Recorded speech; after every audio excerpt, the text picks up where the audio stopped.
Sanibonani. Ngiyacela ungadluli. Nakho-ke, engifisa ukusho mfethu nangifanele ukuthi ukwazi ukuthi yonke imizi, lonke amakhaya anesithunzi sawo. Ukubeka eceleni ukuthi kwakheke kanjani ngoba ngisho wathiwa ikwandlwana la kunomdlu khona eyodwa, kodwa kwalowo muzi lo noma lelo khaya linesithunzi and akuvele kungene noma ubani ngoba nakho kukwandlwana ngoba igceke lo muntu noma kuwumuzi womuntu. Kodwa into ebuhlungu uthola ukuthi yonke leyo mizi le bikade nesithunzi noma ihlonishwa noma isatshwa noma kwazeka ukuthi kwasibani bani noma emzini othize ngeke ungene ebudedengu ngeke ukwenza ukuthi nokuthi isithunzi saleyo mizi sithola sehla kancane kancane kancane until size siphele. Asehliswa mhlawumbe ukuthi bathakathiwe omakhelwane izinto zemsamo nani nani, sehliswa nje abantu abaphila kuleyo mizi noma kuleyo makhaya ngaleso sikhathi ngenxa yendlela abayiphatha ngayo, ngenxa yezinto abazenzayo emphakathini kubona lonke izwe. And okubuhlungu uthola ukuthi-ke kweminye imizi banebhadi kangangokuba isithunzi somuzi silinyazwa abanikazi bawo. Uthola ukuthi umuzi uhlanjalazwa umnomzana wakhona, uthi umuzi isithunzi sakhona sehliswa unkosikazi wakhona ngenxa yendlela abenza ngayo izinto egcekeni, ngenxa yendlela abayiphatha ngayo uma bephakathi kwabanye abantu, ngenxa yesithombe noma ngenxa yezindlela sebeyiveze ngayo ebantwini abaphila nabo. Kwenzeke futhi kweminye imizi-ke isithunzi sakhona silinyazwe thina insizwa zakhona. Uthola ukuthi mhlawumbe sinqena ukudukuza iredo kusukela ekuseni mhlawumbe noma kusukela ntambama kuze kube u1 intatha noma u2 intatha. Mhlawumbe uthi sikwenza lokho ngenhloso ukuthi siyayijabulela, but uthola ukuthi sesikwenze kwazi kwagcina sekwesikhathi esirong nosedlula ngaphandle uyabona ukuthi awunakho ukunuka inyama kushunqa kwabani nothi ngene, awunakho wabani ikhala iredo shuthi abalele ziyawa ngene.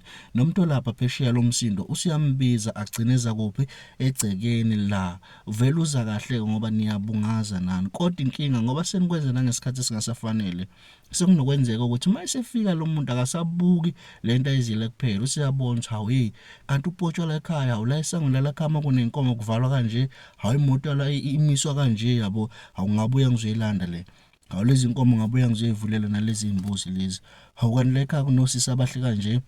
Ngokuhamba kwesikhathi uthola ukuthi usiyakwazi ukuthi lo muntu aphinde abuye owayilethe iredo, kodwa manje usebuya akusakhala iredo because kunento ayibona okwangafanele ayibone ukuthi ima kanjani. Kufanele ukuthi mase kuhlwile nje kube into yalapha egcekeni wamenye le redo ayikhala ebusuku, mhlawumbe usuthi uyabona usebuya iredo ayikhala kodwa ubuya ngoba nakho sezocifela osisibala ekhaya, mhlawumbe iso ngoba wafika wabona ukuthi kunentombi ezinhlanganana. Kuphinde futhi kwenzeke-ke ithola ukuthi abanye bethu sithande kakhulu abangani bethu asangabona noma sebesenza ilima, sebesenzisa izinto abangeke bakwazi ukuthi bona bazenze makubo ngoba basaba abazali babo. Athi umngane awu mfethu sami sophuzela kini, hey ubaba uyayishubisa lapha e-time ngangibulala amase lingibone ngiphuza. Nawe futhi nesiphongo esikhulu uvuma ukuthi kophuzela kini ngenxa ukuthi umngane akafuni kiwe kubo, ubuyazi ukuthi ubaba kuzombulala, but wena uyavuma ukuthi kophuzela kini ngoba uyakubona vele ukuthi lo inyoni lesingawudlala ngayo. Uma kukhona umngane ofuna ukuvakashelwa intombi engeke yabona lapha ekhaya right already, kodwa manje inkinga kuzofika i-time mfethu engicela phela bo uvuma umuntu azolala nentombi yakhe kini because uyakubona vele ukuthi ulahlile vele engenza noma yini uzovuma, kodwa ikube yakwazi ukuthi ahloniphe, uyazi ukuthi i-time lakhe lizonqaba, uyazi ukuthi ubaba wakhe ngayivumelene, kodwa wena uyavuma ukuthi yenziwe umuntu kini into angeke azayenze kubo. Kanjalo futhi nabantu besimame nani ukuvela ufaka amasokeni lapha emakini uthi hawu mfethu ngedwa ungeza, hayi akukho umuntu, awukhululeka ngomali oya hawu vele umuntu oyinkinga la ekhaya ubaba.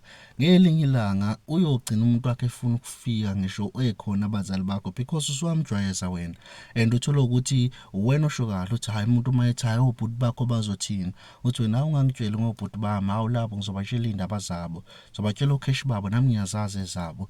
Awubheki ukuthi ngelinye ilanga mhlawumbe kuyokwenzeka nixabane noma nihlukane nalomuntu, and ufica ukuthi yingakho ama-boyfriend enu lawo enijwayele ukuthi niwafake emakini niwajwayeze, gcine senihlukumeza isinoma kanjani, anishaye futhi because ayazi ukuthi akekho umuntu ozokulwela because wena usuwathatha ubuthaka bobhuti bakho wabatshela labantu othandana nabo, sebeyazi ukuthi angeke angenze lutho lo, hayi because sebazi imfihlo engafanele abazazi ngabantu bakini, wena owayixoxa ngoba nakho ucamele esifubeni sesoka lakho.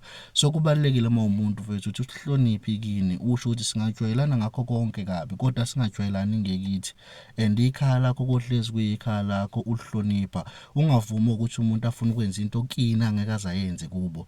Uma kukuthi kumele kuphele lobo mngani, kuphele lo relationship, ayiphele okungcono.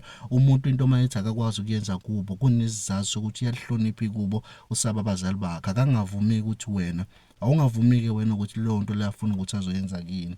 Nqaba mfethu, ngoba once wavuma uwena obuqala uwisa isithunzi sakini. Uma wenze njalo ikini lohlonishwa ngawe.